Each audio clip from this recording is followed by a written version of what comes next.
بسم اللہ الرحمن الرحیم۔ السلام علیکم۔ یہ national audio library for the blind کی آواز ہے۔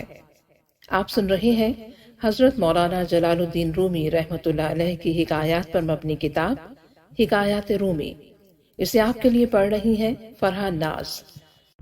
حکایات-E-Rumi صفحہ نمبر 105، حکایت نمبر 18، امتحان-E-Wafa۔ شعر کا ترجمہ ہے: وہ وقت کتنا مبارک ہوتا ہے کہ جس وقت دل کو حق تعالیٰ کی محبت کا درد عطا ہوتا ہے۔ حق تعالیٰ کی محبت میں حضرت جنہوں مصری رحمۃ اللہ علیہ پر عجیب حالت طاری ہو گئی۔ ایسی شورش و دیوانگی طاری ہو گئی تھی کہ آپ کی آہوں سے لوگوں کے کلیجے منہ کو آ جاتے تھے۔ شعر کا ترجمہ ہے: محبت میں بجز نالوں فریاد کے کچھ اچھا نہیں لگتا۔ گریازاری سے حق تعالیٰ کا راستہ بہت جلد طے ہوتا ہے۔ اس قدر قرب ہوتا ہے کہ سال ہر سال کے مجاہدے سے وہ بات نصیب نہیں ہوتی۔ حاکم وقت نے آپ کو قید میں ڈالنے کا حکم دے دیا۔ زندان جب آپ کو قید خانے کی طرف لے کر چلے تو آپ کے شاگرد اور مرید روتے ہوئے پیچھے پیچھے ہو لیے۔ وہ کہتے کہ یہ کیسے ممکن ہے کہ ایسے کامل ولی پر جنون کا غلبہ ہو، اس میں کوئی ضرور راز پوشیدہ ہے۔ جب آپ کو قید خانے میں ڈال کر دروازہ بند کر دیا گیا تو دوست احباب نے غور و فکر شروع کیا کہ آخر کیا ماجرا ہے کہ اتنا بڑا شیخ قید خانے میں محصور کر دیا گیا ہے۔ معلوم ہوتا ہے کہ اپنے مہتاب باطن کو ابر جنون سے چھپانا چاہتے ہیں اور عوام کے شر سے بچنے کے لیے یہ صورت اختیار کی ہے۔ ایسی عقل و خرد سے پناہ جو جنہوں مصری رحمۃ اللہ علیہ کے عشق و عرفان کی دولت کو جنون سمجھے۔ آخر کار ان سب نے زندان کے سلاخوں کے قریب آ کر عرض کیا کہ حضور، ہم سب آپ کے چاہنے والے ہیں، آپ کے معتقد اور جانثار ہیں، آپ کی مزاج پرسی کے لیے حاضر ہوئے ہیں اور حیران ہیں کہ کس نے آپ پر جنون کا الزام لگا دیا۔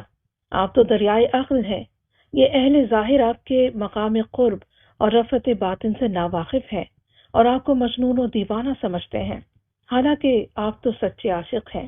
ہم لوگ آپ کے سچے محب اور دوست ہیں، دونوں عالم میں آپ کو عزیز رکھتے ہیں۔ براہ کرم ہم پر اس راز کا انکشاف فرما دیجئے۔ آپ اس قید خانے میں اپنی جان کو کیوں مصائب و آلام میں مبتلا کر رہے ہیں؟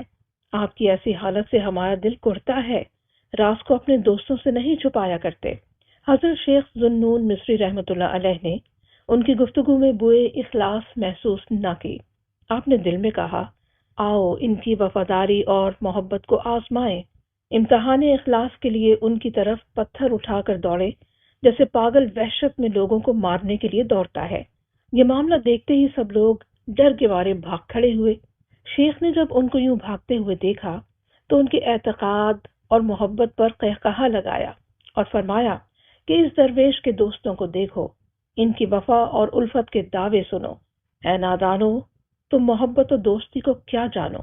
پھر ایک شعر ہے اور اس کا ترجمہ ہے: سچا دوست دوست کے رنج و تکلیف سے کب کنارہ کشی کرتا ہے؟